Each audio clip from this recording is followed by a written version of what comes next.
Éviter, à moins d'être en préparation pour des concours de bodybuilding où la personne va manger vraiment très peu de calories, va faire beaucoup de cardio. Il est assez peu probable de perdre en masse musculaire en déficit calorique. Donc la première chose à faire, c'est de ne pas couper trop drastiquement ses calories. On va bien sûr... 100%. Je pense que une des plus grosses erreurs que je vois faire en long et large et en travers, c'est les gens qui coupent trop drastiquement leurs calories quand ils veulent perdre du poids. Et ça a été vu dans des études scientifiques. Plus on veut aller vite et donc plus on coupe les calories et plus on a de risque de perdre de la masse musculaire. Donc qui va piano va lontano, comme on dit en italien, qui va doucement va plus loin. Et du coup, l'empressement est bel et bien l'ennemi du résultat. Et donc je suis entièrement d'accord avec ce que dit Fit by Chloé. Diminuer ses calories pour entrer en déficit calorique, mais on va seulement les diminuer de 20-25% environ, on peut aller jusqu'à 30%, mais on va pas commencer à couper ses calories par deux. La deuxième chose à faire, c'est de continuer à s'entraîner comme avant.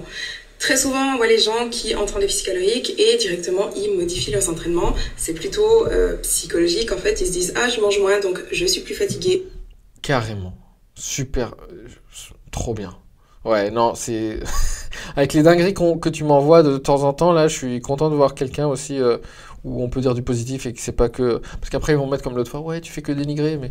Bah non, je dénigre si c'est débile ce qui est dit. Mais là, non, c'est top, hein. Franchement. Et je peux plus soulever aussi lourd, j'ai moins de force, je peux plus m'entraîner aussi longtemps, etc. Ouais, super important de maintenir les exercices en force pendant la sèche, ce qui te permet de maintenir ta masse musculaire.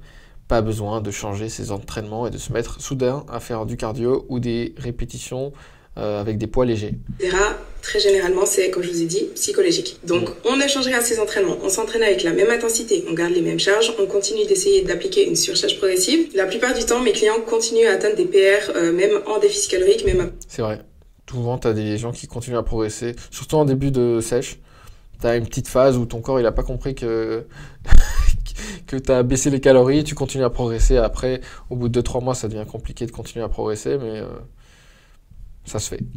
Plusieurs mois de déficit calorique. Et la troisième chose, c'est qu'on va s'assurer de manger suffisamment de protéines. Les protéines vont éviter le catabolisme musculaire. Donc s'assurer un apport suffisant en protéines, ça évite la perte de masse musculaire. Donc on s'assure d'atteindre 2 grammes par kilo de poids du corps, disons entre 1,8 et 2,2 voire 2,5. Donc voilà, si vous... Ouais, je suis plus d'accord avec le voire 2,5 en sèche, clin d'œil. Mais déjà, t'es à 2, t'es pas mal. Combinez ces trois choses, il n'y a quasiment aucun risque que vous perdiez en masse musculaire en déficit calorique. Ouais, 100% d'accord. Peut-être juste, je dirais que quand même, tu vas perdre un peu de masse musculaire. Ça dépend où tu en es. Si tu as beaucoup de gras, tu perds quasiment rien. Et si tu commences à t'approcher du 10% de masse grasse, tu vas sûrement en perdre forcément un peu.